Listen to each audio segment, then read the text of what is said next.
जब से हमारी शादी हुई हमें इतनी आज़ादी नहीं है कि हम अपनी काम वाली को, मेड को, एक कप चाय भी दे दें।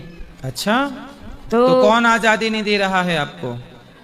जिनके साथ में आए हैं शादियों के पति। जी। तो मतलब आपके पति इतने कंजूस हैं कि काम वाली बाई को चाय भी नहीं देते? कंजूस हैं वो, बहुत कंजूस नहीं, वो गुटखा खाएंगे, खुद मौज मनाएंगे, वो समोसे खाएंगे, उनको पैसा नहीं दो तो वो गुस्सा करते अच्छा, हैं। आपको चाय वाय पीने देते हैं कि नहीं? हम तो पी लेते हैं क्योंकि मेरे भाई से वो डरते हैं।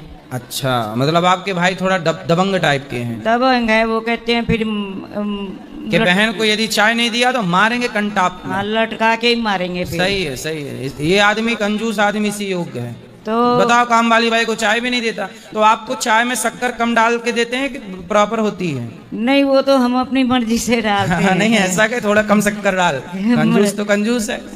अपनी ऐशगिरी उनकी कम नहीं होनी चाहिए। तो वो फिर जब काम वाली को अगर कितने हमें बच्चे हैं आपके? 2 बच्चे हैं, एक लो, बेटा। बच्चों में भी कंजूसी कर गए, 4 तो होने थे। बच्चे मेरे बहुत अच्छे हैं जी। एक बेटा मेरा मैनेजर है और एक बेटी मेरी स्कूल टीचर है। तो बच्चे मतलब बहुत अच्छे हैं, लेकिन हमें दान पुण्य में बहुत ज़्यादा वो लगता है। दान पुण्य नहीं करने देते? नहीं करने देते कि जैसे 1500 की साड़ी लाए, इससे अच्छा हम 500 की ले आए और 500 रुपये हम काम वाली के बच्चे की फीस दे दें। सही, कितना अच्छा आपका विचार है कि काम वाले बाई के बच्चे की फीस आप दे रही हैं। ये सबसे बड़ा पुण्य है। किसी के बच्चे को पढ़ा लिखा देना, किसी बेसहारा को सहारा दे देना, किसी के जरूरत में मदद कर देना, यही पुण्य है, यही भक्ति है। लेकिन इतना डर लगा रहता है दिमाग में। तो आप बिना डरे किया करो। बोला बुढ़ापा आ गया, कब करेंगे, मरने का टाइम है, बोला करो पति को। फिर वो 17 घंटे बोलते हैं। तो बोलने दो, आप रुई लगा लो कान में, बोलने दो, बोलने दो। फिर बच्चों को गुस्सा आती है, बच्चे उनको मारने को दौड़ते हैं और हमें कहते हैं कि तुम कलह क्यों मचवाते हो, तुम कुछ ना दो। तो आप बोल दिया करो कि भाई तुम दे दो अपने हाथ से। हाँ, वो दे देते हैं। पति नहीं, बच्चे दे देते नहीं, हैं। पति को बोला करो कि कलह नहीं होगी, तुम दे दिया करो। नहीं, पति तो नहीं देंगे। अच्छा, ये बताओ, कोई द्वार पे साधु संत भूखा प्यासा आता है तो पति रोटी देते हैं? नहीं नहीं,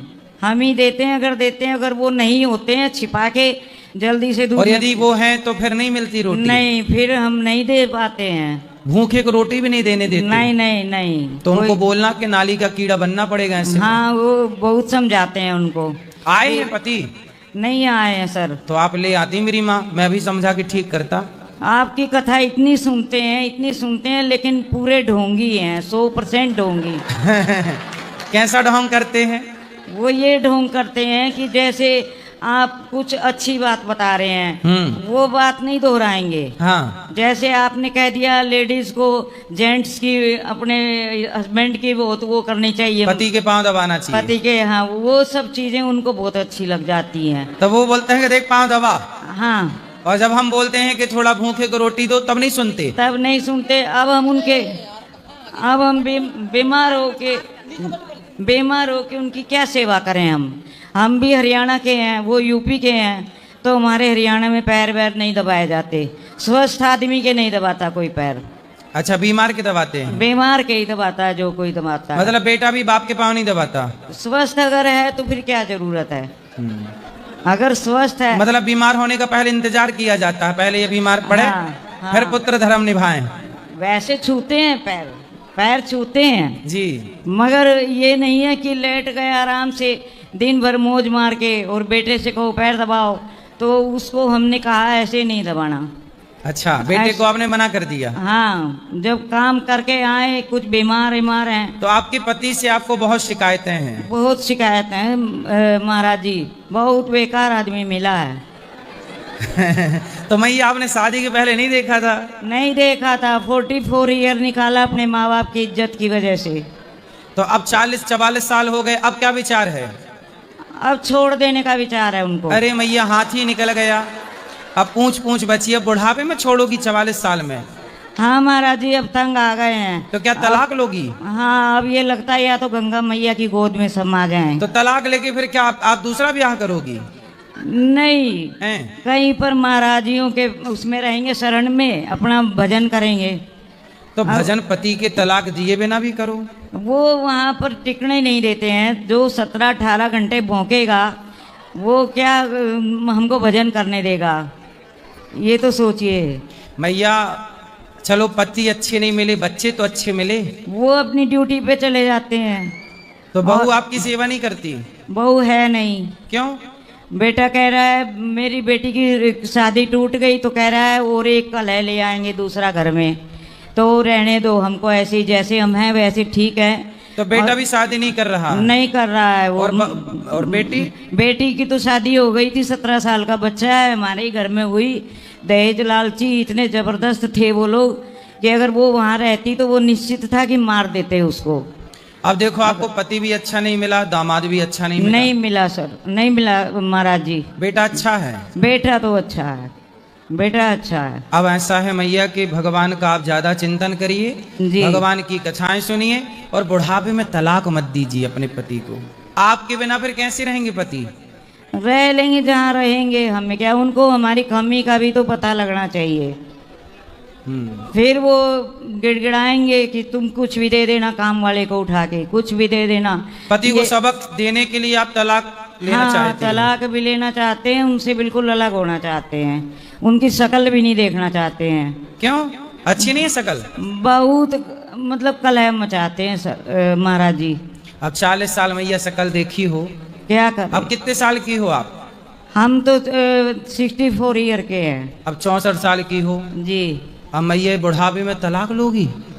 क्या बिना तलाक के ही कहीं चले जाएंगे? तो कहाँ जाओगी?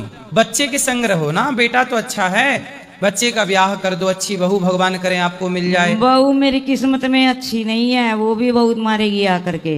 क्यों? जैसे सिया ने केतन को मारा ऐसे मारेगी वो। क्यों? अब तुम मार रही हैं ऐसे ही, धक्का दे देती है, सीधे लड़कों को मार देती हैं। तो अभी तो आपका बहू आई नहीं ना? हाँ वो मार देगी। लो बहू आए नहीं हो, बहू आने का खौफ चालू है। हाँ बहुत खौफ है। अभी सोनम ने मारा राजा को, क्या उसका राजा का दोस्त था बताइए? सही है। तो बहुत लोग मारते हैं। वो 2-4 साल साथ में ठीक से रहेगी, फिर पता नहीं किसके साथ में लग जाएगी और मेरे बेटे को भी निपटा देगी वो। और पेंशन वेंशन सब उस अपने नाम करा लेगी। तो इस डर से शादी नहीं करा रही हो आप? नहीं कर रहे, वो नहीं कर रहे भैया, हम तो बहुत उसको कहते हैं। देखो सासें भी डरी हैं और लड़के तो डरे ही हैं। बहुत ज्यादा सर। एक आध जगह बात हुई तो वो ये कहते हैं, दोनों बहन भाई। अभी सोनम ने मारा राजा को, क्या उसका राजा का दोस्त था बताइए? सही है। तो बहुत लोग मारते हैं। वो 2-4 साल साथ में ठीक से रहेगी, फिर पता नहीं किसके साथ में लग जाएगी और मेरे बेटे को भी निपटा देगी वो। और पेंशन वेंशन सब उस अपने नाम करा लेगी। तो इस डर से शादी नहीं करा रही हो आप? नहीं कर रहे, वो नहीं कर रहे भैया, हम तो बहुत उसको कहते हैं। देखो सासें भी डरी हैं और लड़के तो डरे ही हैं। बहुत ज्यादा सर। एक आध जगह बात हुई तो वो ये कहते हैं, दोनों बहन भाई की तनख्वाह आती है तो एक की तनख्वाह से घर चलेगा, एक की तनख्वाह हमें देना, हम बाजार में शॉपिंग करेंगे। बहू बोली? हाँ। मतलब अभी शादी हुई नहीं और शॉपिंग तैयारी? शॉपिंग 1 लाख वाली स्कूटी चाहिए, 1 लाख वाला फोन चाहिए। तो वो डर के बैठ गए। वो बोले हीरे का हमें पूरा सेट चाहिए, हीरे का पूरा जेवर चाहिए। तो बेटा हमारा कहने लगा, हाथ जोड़ लो, उसी में भले में रहोगी। नहीं तो ये फ्लैट व्लैट जो मकान है सब छीन लेगी तुम्हारा। सही है। भगवान करे आपको अच्छी बहू मिल जाए, ब्रांडेड टाइप की थोड़ा। तो सर हम ये चाहते हैं, बेटा मेरा पूरा दवाई का सब खर्चा देगा, क्योंकि हम तीर्थ पे रह के इतने बड़े आश्रम में आप सेवा लगा रहे हैं, मेरे को रख ले, खर्चा पूरा वो देगा अपने। नहीं मैया आपको यहाँ रहना है? हाँ। तो मैया हम आपसे पैसे थोड़ी लेंगे, पैसे नहीं सर, नहीं, हम दान के लिए।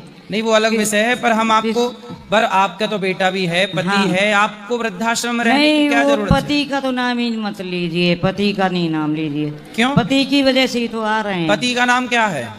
गोपाल अग्रवाल। नाम आप खुद ले रही हो, कह रही हो, आप नाम मत लीजिए। क्या करे, नाम को देख के शादी हुई थी। अच्छा, क्या नाम था पति का? श्री गोपाल अग्रवाल है। तो अच्छे नहीं है पति? बिल्कुल भी नहीं है, उल्टा है। एक काम करो मैया, वो राक्षस है।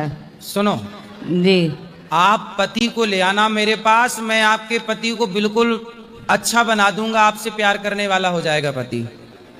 नहीं सर, वो नहीं रोज अच्छा। 2 आई लव यू बोलेगा फिर आपको मैया। वो अच्छा नहीं होएगा, वो यहीं फिर पड़ा रहेगा, जाएगा भी नहीं हमको लिए बिना। वो तो पति को ले आना, हम समझा के ठीक करेंगे पति को।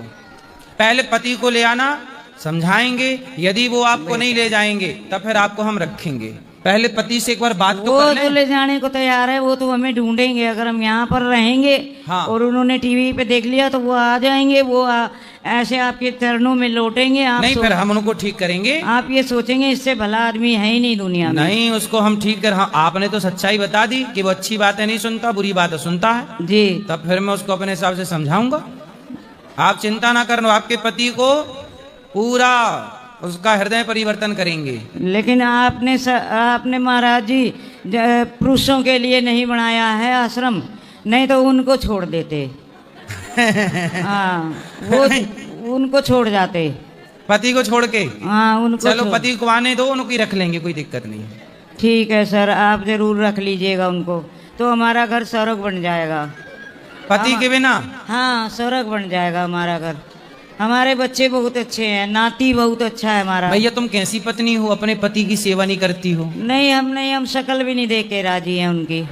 बिल्कुल हमको बिल्कुल दुश्मन लगते हैं। भैया आप पति से प्यार नहीं करती बिल्कुल? अब नहीं, अब तो पहले करती थी? नहीं, पहले भी नहीं। तो जब आपने प्यार नहीं किया मतलब गलती आपकी है? क्या प्यार करेगा कोई उसको? 8 बहन भाई है, 7 बहन भाई उसको नहीं आने देते अपने घर में। तो जब आप प्रेम से करती, उससे प्यार करती, प्रेम से रहती, तो वो आपके प्रेम में आपका पागलपन होता, आपका पागल होता वो? नहीं सर, वो प्रेम रेम वाला आदमी नहीं है वो। फिर वो कौन तो सा आदमी है? खतरनाक है वो बहुत। वो बिल्कुल राक्षस है वो। रावण ने भी कुछ अच्छा काम किया होगा अपनी लाइफ में। हाँ। लेकिन ये रावण से भी आगे बढ़कर है। हाँ, तो क्या रावण वाले काम किए? रावण ने भी सीता मैया के पैरों में नमस्कार किया था जब उनका अपहरण किया था। लेकिन ये तो हर ऐब है, तो क्या करे, हमको बिल्कुल सुहाता नहीं है वो। तो बुढ़ापे में भी ऐब हैं? हाँ, सारे ऐब हैं उसके। अभी भी? हाँ, तो हमको नहीं सुहाता वो एक फूटी कोड़ी भी, बिल्कुल। अभी कितने साल के हैं पति? 68 साल के, वो 69 ईयर के हो गए हैं। तब तो बुढ़ापा आ गया, कुछ समय बाद तय हो ही जाएंगे। तब तक टैटू नहीं होने, वो तगड़े हैं 150 किलो के। तो 150 किलो का आदमी मरता नहीं है क्या? मरेगा टाइम आने पे। नहीं सर, वो खूब खाते पीते, वो 4 समोसे एक बार में खा जाते हैं। और ये मानिए कि उनको एक डकार भी खट्टी नहीं आती है। और हम लोग आधा नहीं खा पाते, तबीयत खराब हो जाती है। तो मैया ये आपकी समस्या है, वो स्वस्थ हैं, इसका मतलब आपको तो प्रार्थना करनी चाहिए, खुश रहें। तो वो कहाँ मरने वाले हैं फिर? स्वस्थ हैं तो वो कहाँ मरेंगे? पता नहीं किस किस को मारेंगे वो। तो आपका क्या मन है कि वो मर जाएं? हमारा ये मन नहीं है, हमारा ये मन है बस हमारा पिंड छोड़ दे। हमसे जो है ना, भगवान किसी तरह से विनती है। आप अच्छा भोजन बना के दिया करो तो समोसा नहीं खाया करेंगे। उसको कितना भी अच्छा भोजन, लौकी त्रोई का नाम सुनते ही समोसा उसके लिए है। लौकी त्रोई बिल्कुल छुएंगे नहीं, कोई चीज़ नहीं छूते हैं ऐसी। बहुत अच्छा अच्छा खाने वाले हैं वो, बहुत बढ़िया बढ़िया कचौड़ी। आप अच्छा नहीं खाती हो? नहीं, हम तो अपना लौकी त्रोई दाल वगैरह खाते हैं। चलो, भगवान आपको स्वस्थ रखें। पति को आने तो बात करेंगे। वो नहीं आएंगे ठीक। सर, वो नहीं आएंगे। आशा रख पगली आएंगे, पति आएंगे, आपको लेने आएंगे। आशा रख मैया आएंगे।